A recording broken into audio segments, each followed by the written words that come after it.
Welcome दोस्तों मेरे channel पे बुक से सीखें। सो दोस्तों, जो लोग लौट कर आए हैं उनके लिए thank you and welcome back. And जो लोग नए जुड़ रहे हैं उनसे मेरी रिक्वेस्ट है कि वो ये चैनल सब्सक्राइब कर लें। इसमें हर तरीके की बुक समरी लाता हूँ। तो आइए दोस्तों, जैसा कि आपने देख ही लिया होगा कि आज जो मैं समरी लाया हूँ वो बैटलफील्ड ऑफ माइंड बुक की है, जो जॉयस मेयर ने लिखी है। तो आइए दोस्तों शुरू करते हैं। क्या आपने कभी सोचा है कि हमारे मन में बुरे और डराने वाले विचार कहाँ से आते हैं?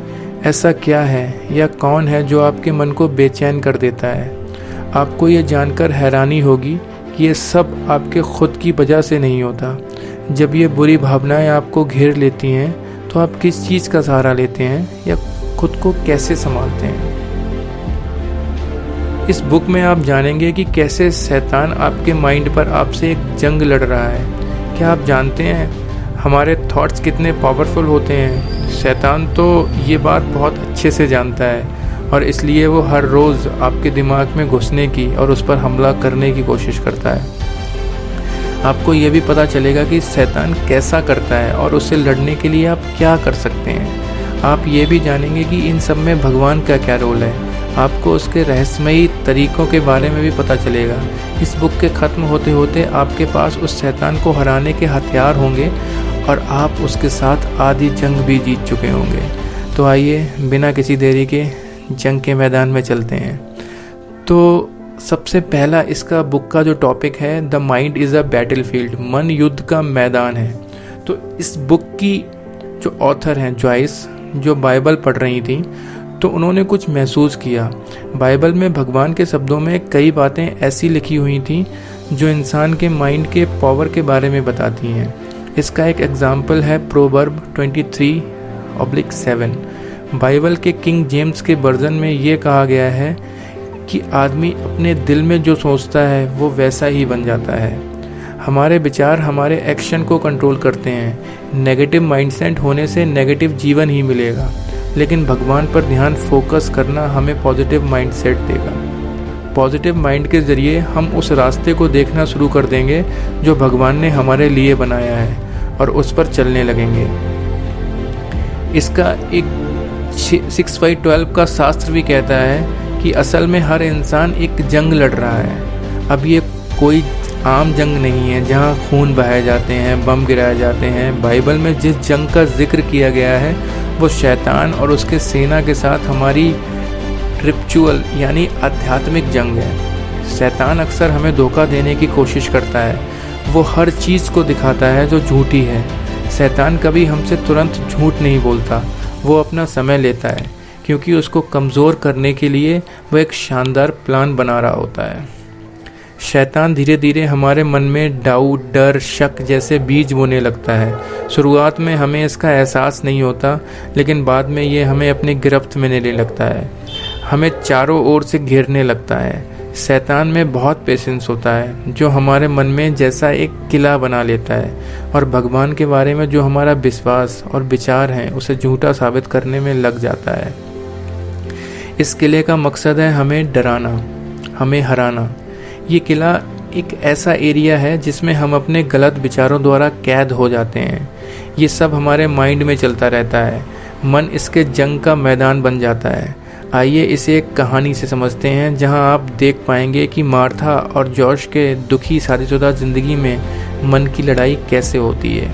मार्था जॉश से खुश नहीं थी।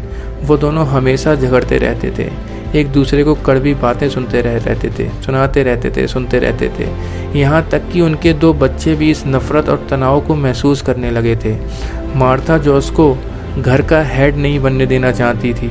वो अपनी खुद की चलाने वाली इंडिपेंडेंट औरत थी। वो सोचती थी कि हमेशा हर फैसला लेने का अधिकार सिर्फ उसके पास होना चाहिए। जब आप सोच रहे होंगे कि ऐसी हालत में मार्था को भगवान की शरण में जाना चाहिए, भगवान इस यात्रा में उसकी मदद करेंगे। लेकिन बात यह है कि भगवान पर विश्वास तो करती थी मार्था, बट वो भी ये जानती थी कि उसकी जो ऐंठ है या उसका जो रवैया है वो ख़राब है। लेकिन वो ये जानती थी कि उसका बदलना या ठीक कैसे करना है। उसको पता ही नहीं था कि ये कैसे क्या होगा आगे। वो इस तरह रिएक्ट इसलिए करती थी क्योंकि वो रिएक्ट करने का और कोई तरीका जानती ही नहीं थी। यहाँ प्रॉब्लम ये है कि मार्था के मन में एक किला बना हुआ था जो जोश से मिलने से बहुत समय पहले ही बन गया था। बचपन से ही शैतान इस किले को मार्था के मन में मजबूत करता रहता था। क्या लगता है आपको, इसका क्या कारण हो सकता है? कारण ये था कि मार्था का बचपन बहुत दर्दनाक था। जब भी उसके पिता का मूड खराब होता था, उसे बुरी तरह मारते थे, उसे तकलीफ पहुंचाते थे। मार्था और उसकी माँ ने इसे बुरे व्यवहार को कई सालों तक सहा, जो उनके दिमाग में बैठ गया। अब जैसे जैसे मार्था बड़ी होने लगी, शैतान का उस पर असर होने लगा। उसके मन में अब आदमियों के खिलाफ एक मजबूत किला बनकर तैयार हो गया था। मार्था के मन में ये बात बैठ गई कि आदमी बेईमान होते हैं और भरोसा करने के लायक नहीं होते। उसे लगने लगा कि आदमी हमेशा उसका गलत फ़ायदा उठाएंगे। इसलिए मार्था ने ठान लिया कि अब कोई उसके साथ बुरा व्यवहार नहीं कर सकता, उसे हुक्म नहीं दे सकता। उसे क्या करना है क्या नहीं करना, खासकर आदमी की तो बिल्कुल सुननी ही नहीं है। अब उसके मन में शैतान ने जो किला बनाया था, उसे तोड़ने के लिए मार्था क्या कर सकती थी? उसके पास एक ही हथियार है, भगवान की कही हुई बातों को फॉलो करना। लेकिन बाइबल पढ़ना या सुनना काफ़ी नहीं है। मार्था को बार बार भगवान की कही हुई बातों को एक हथियार के रूप में इस्तेमाल करना था। और भी रिचुअल हथियार हैं जिसका हम इस्तेमाल कर सकते हैं, वो है स्तुति और प्रार्थना। जितना ज़्यादा आप भगवान की सेवा करेंगे, उसके गुण गाएंगे, उसकी कही हुई बातों को फॉलो करेंगे, उतना ही ज़्यादा आप अपने विचारों और शब्दों के इम्पोर्टेंस को जान पाएंगे। इस बात को फॉलो करने से आप जानेंगे कि जो पवित्र आत्मा हमारे या आपको गाइड कर सकती है, सही गाइड कर सकती है, रास्ता दिखाने के लिए तैयार रहती है, जो हमेशा इंसान शरीर के मन की बातों पर ध्यान लगाता है, लेकिन स्पिरिचुअलिटी हमें आत्मा की बातों पर मन लगाना सिखाती है। आपकी सेवा या स्तुति ऐसी नहीं होनी चाहिए जिसे आप सिर्फ करने के लिए कर रहे हैं, बेमन से, बगैर मन से। आपको इसे पूरे मन से, सच्चे दिल से करना है। प्रार्थना का मतलब होता है मांगना, भगवान से बात करना। ये उनसे मदद मांगना भी है और उनके साथ एक गहरा रिश्ता जोड़ना भी है।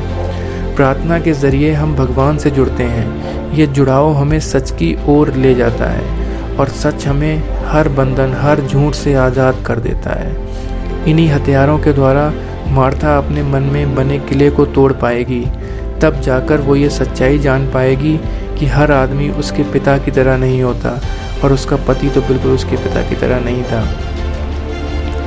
इस बुक में एक और महत्वपूर्ण पॉइंट लिखा हुआ है, अ वाइटल नेसेसिटी, एक महत्वपूर्ण आवश्यकता।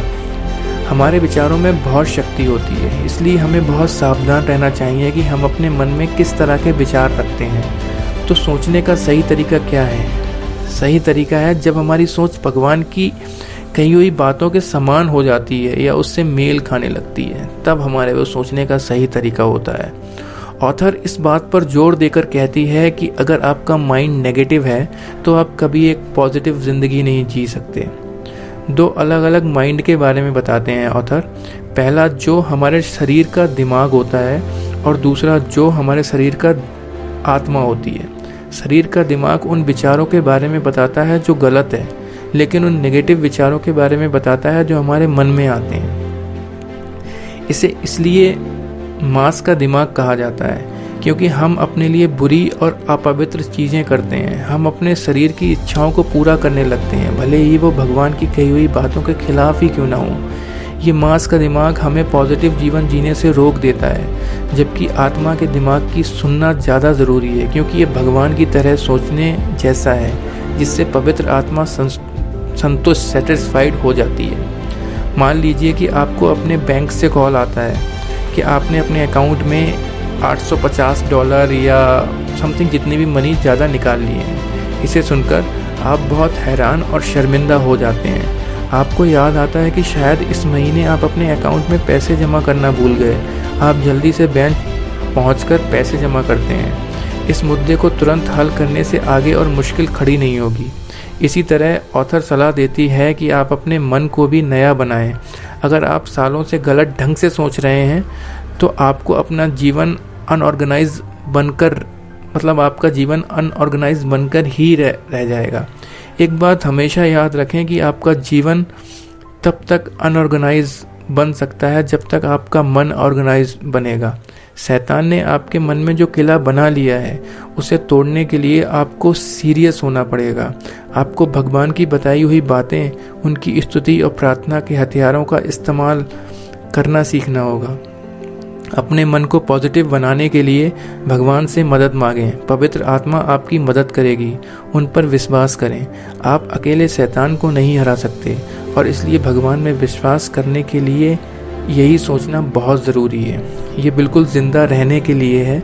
दिल की धड़कन जितना ज़रूरी है उतना ही ये काम भी आपके लिए ज़रूरी है। जिस तरह आपके फिज़िकल शरीर को जीने के लिए खाने की ज़रूरत होती है, उसी तरह आपके रिचुअल जीवन को भी पोषण की ज़रूरत होती है और ये हम हर रोज़ कुछ समय भगवान के साथ बिताकर हासिल करते हैं। बाइबल में दोस्तों एक बहुत अच्छी बात लिखी है कि बाइबल कहती है कि एक पेड़ अपने फलों से ही जाना जाता है। हमारे जीवन का भी यही सच है। विचारों में फल लगते हैं। अच्छे विचार हमारी ज़िंदगी में अच्छे फल लाते हैं और बुरे विचार बुरे। एक अच्छा इंसान कभी दूसरों के बारे में बुरा नहीं सोचता, उसी तरह एक दुष्ट इंसान के विचार कभी अच्छे नहीं हो सकते। तो दोस्तों ऐसे ही इसमें 1-2 पॉइंट और दिए हुए हैं। एंड दोस्तों अगर आपको इसकी पूरी जानकारी लेनी है देन मैं डिस्क्रिप्शन में इसका लिंक डाल दूँगा। आप ये बुक पढ़ सकते हो और अपनी ज़िंदगी को चेंज कर सकते हो। तो दोस्तों बताना कि आपको ये कहानी, आपको ये बुक की समरी कैसी लगी। I'll eagerly waiting of all your comments. So thank you very much for listening this.